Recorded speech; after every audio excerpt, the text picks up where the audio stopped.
I don't know what you know about the island of Cuba. You probably know that there was a communist revolution that took place in about 1958, and Fidel Castro came to power, was the dictator, the communist dictator of that country. You may know that through the years there have been attempts to overthrow his dictatorship, but he survived for all of these years until very recently, and he outlived a bunch of our presidents, as a matter of fact, from John F. Kennedy right to the present day, and that island under communist rule has had a lot of problems. And yet, what you may not know is that the church has survived there. And not only survived, but has thrived through this communist dictatorship in the island of Cuba, just 90 miles off the coast of Florida. Some years ago, we applied for and received permission from the American government to travel to Cuba and do religious work. That was in 2001. And since that time, we have been sending people down there twice a year to train gospel preachers and leaders in Cuba. The Cuban government has cooperated with that. In fact, at every event that we have held down there, the Cuban government has sent some Cuban officials to our events, and they've been very complimentary of what we are doing in Cuba. I've had the privilege of going down there a few times just to kind of present our diplomas, speak at graduation events, maybe distribute a few solar players. And the man that I've traveled with very often as I've gone down there is Arthur Puente. And Arthur Puente is our International Dean of Pan America. He supervises our schools in Latin America and in the Caribbean, Cuba, Dominican Republic, and other places in the Caribbean that speak Spanish. So all of our Spanish-speaking schools are under his supervision, and he travels extensively to all of those places. He has been numerous times, twice a year for many, many years, to the island of Cuba to train gospel preachers. Through the years, as I have gone down there 3 or 4 times, we have just talked about how many preachers we've trained and how many congregations are down there. But we didn't know their stories. But this time, Arthur and I interviewed all of the men that we've been training. Some of them have been a part of this program for 15 years. And we have asked them the question, what has happened in your life? And what has happened in your ministry? And what has happened in your congregations and in your communities as a result of your training through the Sunset program? And Arthur is going to kind of give you a little summary and an overview of what some of those guys said. So, Arthur, come on and share with us the stories of the gospel in Cuba.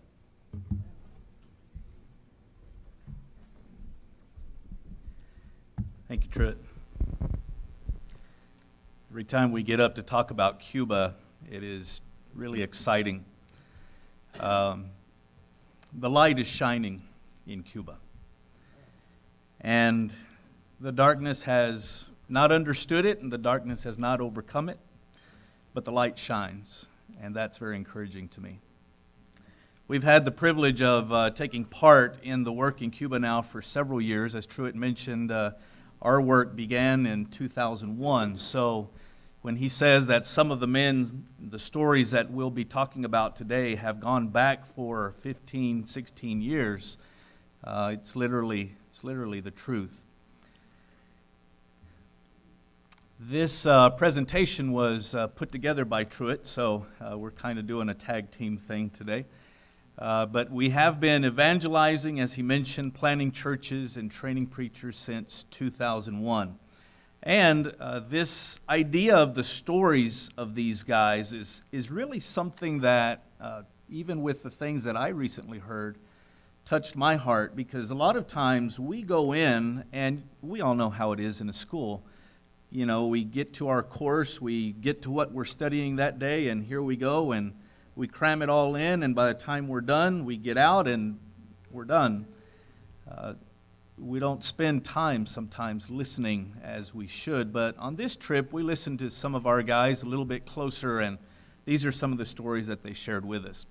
First of all, we have trained, thanks to the Lord, over 100 men and women who've gone through our programs, one of 3 programs over these past 15, 16 years, which is really encouraging. Not only is it over 100, but they are scattered throughout the island. So it's not just one concentration. It's not just one area, but it is truly across the nation. And you'll see that as we look at some of their stories this morning. We do have 3 programs, and these 3 pictures here show these 3 programs. There are 3 levels. One is what we call a seminar program that's an entry level. And then we have the bachelor's degree program, which is like our 2-year residential program here. It just takes them 5 years to accomplish what you do in 2 years. Because these guys are all in full-time ministry, and so they come and take classes as they are ministering to the church, so it takes a little bit longer for them to get through our program. The third program is a master's level program, and it's really interesting because in Latin America, we don't have a master's level program yet. We're actually working on that. But in Cuba, there is a master's level program. And so I tell those guys that they are very unique in the sense that they are participating in the only master's level training program in Latin America, at least with the schools associated with Sunset. And that's pretty amazing to say in Cuba. And thanks to the Lord, we can say that. This past October, this is a picture of our most recent graduation. Now, this is the one that Truitt was there for, in which 20 men graduated with their bachelor's degree in hand. They are the ones that have gone through the studies for 5 years in that particular program. All of these guys came through our initial seminar program before that, so they've been in training for a good number of years. Probably 8 years is what these guys have been in training when they graduated this October. So that was very encouraging. Here is a shot of the island and its individual provinces. They're all different colors here. And this is just a sampling of some of our guys that are spread throughout the country. And so the pictures there correspond with the areas that they are working in. And it is some of these guys that we'll be looking at here as we listen to some of their stories and some of their ministries, what they've been involved in over the last few years. I like this picture because it shows, again, that the scope with which we are impacting Cuba is across the board, literally. And it is, again, very encouraging to see these men and their works. I want to tell you the story about Laudino and Guillermo. Laudino is the brother on the left there, and Guillermo is the brother on the right. Their story is an interesting story. These 2 men have come a long way in their studies. Laudino on the left there is a graduate of our bachelor's degree program. He is currently in our master's degree program, and this guy is sharp as a tack. He is our resident expert in Greek, and that's one of the courses he teaches now on the bachelor's level to the guy. So when he shows up, it's that feeling when you go to Greek and you're like, Greek. That's the feeling they get when they see him. He's really, really good. But Guillermo here on the right is a brother who just graduated from the bachelor's degree program in October. Guillermo is very fluent in English. He has translated in English for many people. He's spent some time in Canada and other places. So, he always asks me when I go, do you have any good books in English? And you have to be careful how you answer that question because, they want to get into your computer and find everything you have. And, in English, we have a pretty good amount of things. But anyway, the thing that's special about these two guys is that Guillermo participated in the conversion of Laudino a number of years back. Laudino was searching, and actually he was he would say he was somewhat of an atheist. And he ran into Guillermo, who taught him the scriptures, was converted, was baptized, and immediately began to work in the Lord's church. They are in the province of Camagüey, which is about 9 hours from Havana to the east, and they work in that area. Well, Laudino, since that time, has gone through our 3 levels of study. He's currently in the master's degree, but they both started their training at the same time. Guillermo, however, had to drop out for various reasons. Laudino continued and graduated from the bachelor's and entered into the master's, and then Guillermo came back. So what interestingly happened was Guillermo, the original mentor and teacher of Laudino, then became the student of the student. And Laudino taught him several courses, including Greek, in the bachelor's degree program. And so it's been something of a full circle with these guys. Guillermo has a brother named Adair, and both of them are wonderful brothers.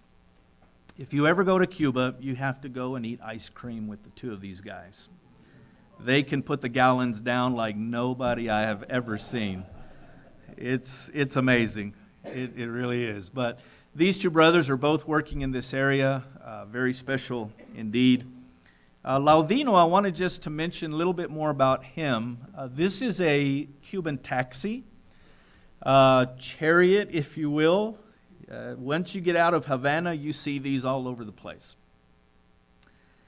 One time, Laudino was riding a taxi from one part of town to another part of town, and he hopped in and he started to talk to the taxi driver and told him, I was reading a story of a guy who got into a chariot and, started recounting the story of the Ethiopian eunuch.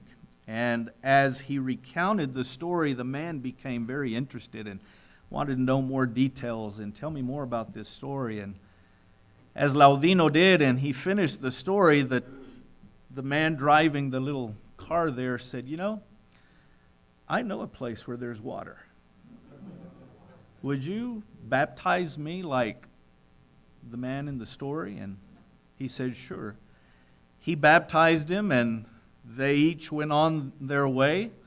The Spirit didn't take Laudino away, but they all went their way. They both went their way, and then the next Sunday, the man showed up at the church where Laudino has been working, which began from 0 and now numbers close to 200, by the way, which is really interesting.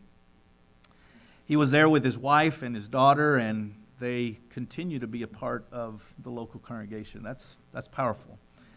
That's one of the more interesting stories behind Laudino. Here is a man named Reynaldo Garcia. Reynaldo is in Havana. This is one of the original 3 brothers who graduated from our very first graduation in the bachelor's degree program. He has since started several congregations, but when you talk about men that have been in study for 15 years, he's one of them, as is Laudino as well. These guys are so anxious to study because they're ready not just to fill their heads and hearts, but they're wanting to go out and apply what they've been learning. And that's the thing that has really impressed me about the Cuban brethren. They learn to apply. They learn to put into practice. Not that we don't or anybody else does, but it's just something that you see in all of these guys down there that really touches your heart. So Reynaldo here is also one of our teachers in the bachelor's degree program. He is also currently in the master's degree program. And Reynaldo went around to different places, including one place called Las Tunas, which is another province in Cuba, and he started to work there. One of the men that he converted was this man you see standing here, named Adair. Adair was a man who, well, let's just say his past was troubled by excessive drinking. Reynaldo preached the gospel to him. He was converted and is now actively working in that local congregation there. And his story is amazing as well. The Las Tunas congregation has had some great growth. This is a more current shot of the work there. And so you can see that these brethren, they come in, they form a part of the church, and you know the fellowship that you experience there is awesome. They truly love one another, and it's just wonderful to be there to get infected with that enthusiasm that they have. It's very encouraging. This is another place where Reynaldo works. This is in Havana itself, and this is a small home church. Many of the churches in Cuba are home churches.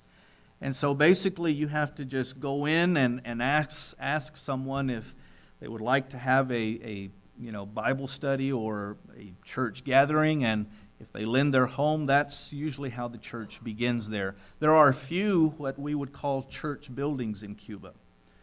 Most of them are house churches. So when you go and visit the congregations in Cuba, you're basically just pulling into someone's living room, and there's where the church meets, which is pretty neat. Be ready to drink a lot of coffee in Cuba. Well, it's more like espresso. When Truitt and I were there, and when my wife and I were there recently, if you go to their house, you better just be ready for a stiff shot of espresso Cuban coffee. One will do you for the day, but man, these guys drink this stuff like it's going out of style. And church is like that. I mean, nobody's asleep in Cuban congregations because you're just drinking the coffee. Yeah. This is another brother. His name is Ramon Pereira. Ramon is special because he actually did his training in the Quito School of Biblical Studies. The Quito church, I'll get it right in a second, the Quito School wanted to help train Cuban preachers as well, so two brothers and their wives went to Quito. They were trained there, and then they returned to Cuba and are currently working in planting churches as well. The neat thing about Ramon is he was converted in 2006 by one of our guys who had been in our training program. So the emphasis here that we come back to over and over again is disciples make disciples. Guys who come in to be trained go out to preach the gospel. They find other men, they bring them to the school, they are trained, and this cycle is just a wonderful cycle to see operate in a place like Cuba. Ramon and his wife are doing a great job in their local works as well. Here is another shot of a congregation that Ramon helped to plant and is currently growing. You can see they have a little bit more space here. Some houses are small and some are a little bit larger. This is one of the places where we have a little bit more of a facility to work with, and so more people can fit at one time. One of the things that's interesting about Cuba is that what we would call door-to-door evangelism is officially illegal. You cannot do that. in Cuba. The government, however, does allow you to evangelize within your building or wherever the church meets. And so a lot of times what these guys will do is as people walk by, they come out and talk to them and invite them in, and then they can have a Bible study or discuss Christ or something along those lines. And that's a lot of how the evangelism takes place in Havana. However, you can't keep a good guy down, even if it is illegal. These guys do make their way around and sooner or later come around to talking about Christ. And so you gather around, grab a small little shot of coffee, and sooner or later the conversation turns to the Lord and salvation, and that's how evangelism takes place. This brother's named Guillermo Eliseo Colin. Eliseo is Spanish for Elisha. And he is another one of our master's level students, been training for 15 years and has done an incredible work as well. He's in the province of Granma, which is farther east, away from Havana. He's planted several congregations as well, and you can see here, or you will be able to see, one of the works that he's been involved in. The neat thing about these guys also that I like, and which is true for a lot of us, is they always have a great woman by their side. And so what they do, they do together for the Lord. So you'll see the guy doing the teaching and the preaching, and the wife, basically doing everything else. The hospitality, the coffee, the encouragement, and that kind of thing. And Eliseo and his wife, Margarita, have truly been a tag team in what they've done in their ministry. Great brother. By the way, the master's level guys, they're scheduled to graduate next October. And so that will be truly a milestone when we return for that event. This is Brother Otoniel. He just graduated from our bachelor's degree program in October. He's the brother in the aqua blue shirt there on the left-hand side. His wife is currently pregnant, and they're expecting their first child. They were really impressed with the name of our grandson, John Luke, and so they said, we're going to name our baby John Luke. And when you can't decide whether the third gospel or the fourth gospel is, maybe your favorite, you name your child John Luke. So that was pretty encouraging. The shot that you see on the right is probably the nicest church building in Cuba. This building has been worked on for probably since about the 1930s, if not earlier. Built, established, renovated. It is really a nice building. You can see that somewhat here in this shot. But the thing that impacts me more than the building is this place is packed full when the church gathers to worship the Lord. So Otoniel here, Othniel in English, has been working in a congregation that was established a long time ago. And he continues that great work there with his wife and soon to have child. Brother Enoch, or Enoch, is a medical doctor. He is a urologist in Cuba. And so as he practices medicine, he also ministers the gospel. He is also a master's level student, one of those 15-year apprentices.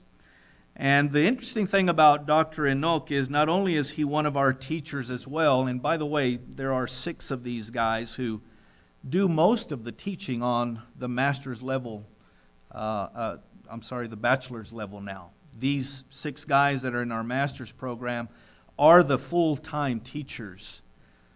The Americans just go twice a year.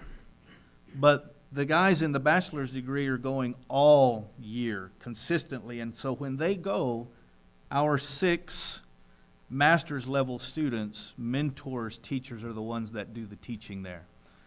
And that's even better than you going and teaching or me going and teaching, is to see them doing the teaching. It is powerful. But Dr. Enoch is one of those brothers. His dad was a longtime evangelist, long before Fidel Castro got there. And so now Dr. Enoch is going and following in the same footsteps as his father. He works on the far end. I say the far end because from Havana, to the right, to the east, is where he works. Santiago de Cuba is the area that he works in. When he comes to teach a course, or when he comes to participate in a master's level course, he has to ride a Cuban bus, not exactly like the one I showed you earlier, but a Cuban bus. He travels 14 hours to get there, and then he travels 14 hours to get back. This last time he caught a plane. We made it possible for him to fly that distance, and he said, I like that better than, than the Cuban bus for 14 hours. A lot of times people ask, how many churches are in Cuba? And it's always hard to count because before you know it, there's a new house church here and a new house church there. And these churches are all growing at different rates. But we asked the guys to give us some kind of a number, just to kind of put our hand on it. And they said there's probably over 130 congregations spread throughout all of Cuba. And that's pretty neat. And counting. That's my favorite part.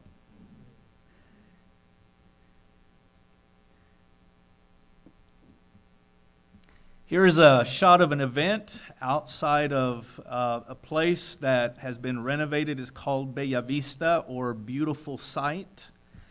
And we call it the castle because they took this huge, almost like a mansion, and have been restoring it now for the past probably about 10 years. It is a beautiful structure now. This is where the church meets. This is where we hold graduations sometimes, and evangelistic campaigns where they can do this within the confines of their building. But what happens when you have this many people gathered in one place at night and the lights are on? Well, people get curious. What's going on there? Let's go take a look. You may not be able to see them very well, but there are people standing on the outside of the gates here listening from a distance, but not too great of a distance. So this is encouraging as well when you see events like this.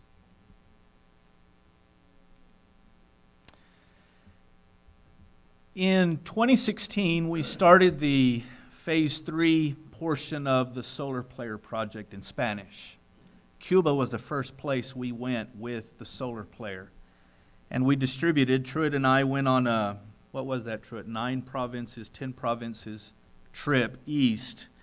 We got in a van packed in by our brothers that we work with there in Havana and traveled about 9 hours going one direction and then 9 hours coming back, distributing Solar Players. One of the places we went to was where Brother Luis Manuel works. He is another master's level student working to plant churches, and he's done a wonderful job in 2 areas specifically. One of the places is called Cumanayagua, and Cumanayagua is a base of operations for other places. So they touch some of the more remote villages. One of those villages has no electricity, it's remote. This brother that you see on the right here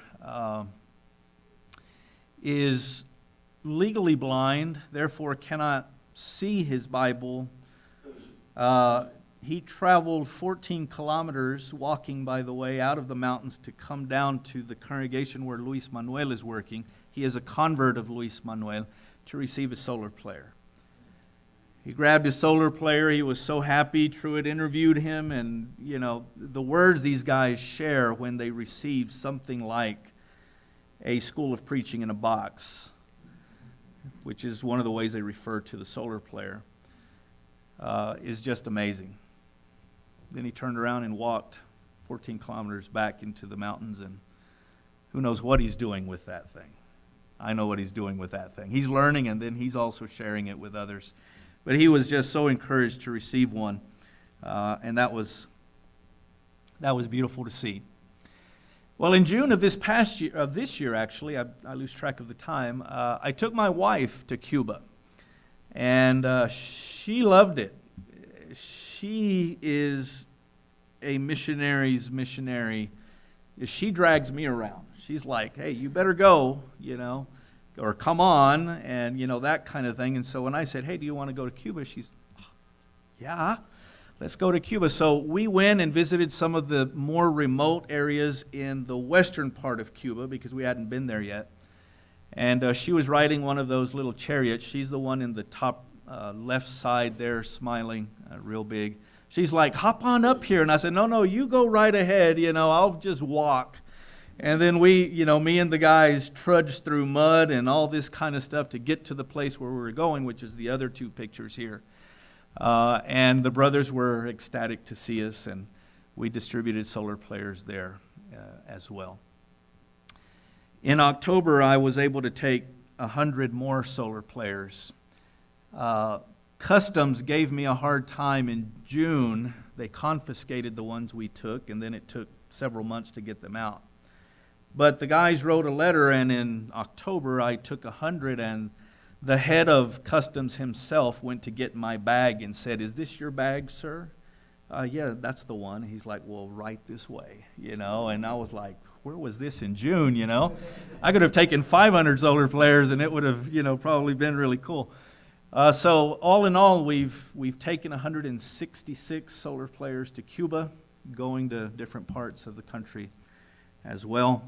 Our goal is to distribute 3,000 players in all of Latin America. We're about to wrap that up at the end of this year, and we may make a couple of trips in January and February to complete that.